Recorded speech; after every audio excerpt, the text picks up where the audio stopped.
خودکشی کیوں حرام ہے؟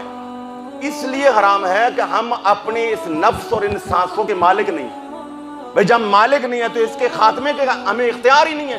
اس مالک اور خالق کو پتہ ہے کہ ان سانسوں کو کب بند کرنا ہے اور اس نفس اور روح کو کب میں نے اپنے پاس بلانا ہے۔ وقت سے پہلے جو ایسا کرتا ہے اللہ رب العالمین نے اس کو حرام قرار دیا ہے۔ جو خودکشی کرتا ہے کسی بھی وجہ سے، قیامت تک کے لیے روزانہ کئی بار اس کو خودکشی کا وہی تکلیف ہوتی رہے گی، اور خودکشی کو حرام قرار دیا اور اس کو اتنا ناپسند کیا اسلام میں۔ فرمایا جو شخص خودکشی کرتا ہے علاقے کے معززین کو چاہیے کہ اس کا جنازہ نہ پڑھے، 2-4 لوگ پڑھ کے بعد دفنا دیں تاکہ اس کو عزت نہ ملے مسلمانوں والی۔ تو یہ بڑا غلط کام ہے۔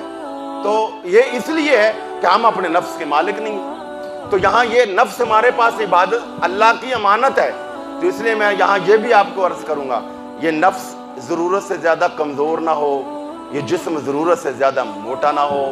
یہ ایک ہے قدرتی بیماری، الگ بات ہے۔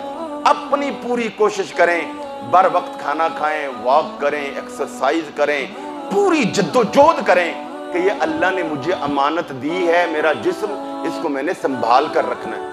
ایسا نہیں ہے کہ بازاروں میں جناب رات کے 12 بجے بیٹھے یہ بھی کھا رہے ہیں، ہاں جی مغرب کے بعد کو ملنا کھانے کو وہ بھی کھا لیا، عشاء کے وقت میں وہ بھی کھا لیا، رات کو بیٹھے بیٹھے خیال ہے چلو وہ بھی کھا لیا، اب برگر آیا وہ بھی کھا لیا۔ اب یہ کیا ہے؟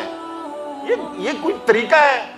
یہ تو جانوروں والا کام ہے، جب چاہے جگائی کر لی۔ نہیں، مسلمان کے اور انسان کے ایک ٹائم ہے، اوقات ہے کھانے کی، پینے کے، سونے کی۔ حضرت سیدہ آمنہ سلام اللہ کہتی ہیں حضور جب اس وقت جب آپ پنگوڑے میں تھے اس وقت بھی آپ کے کھانے پینے سونے جاگنے بول و برات مبارک کے آپ کے اوقات تھے۔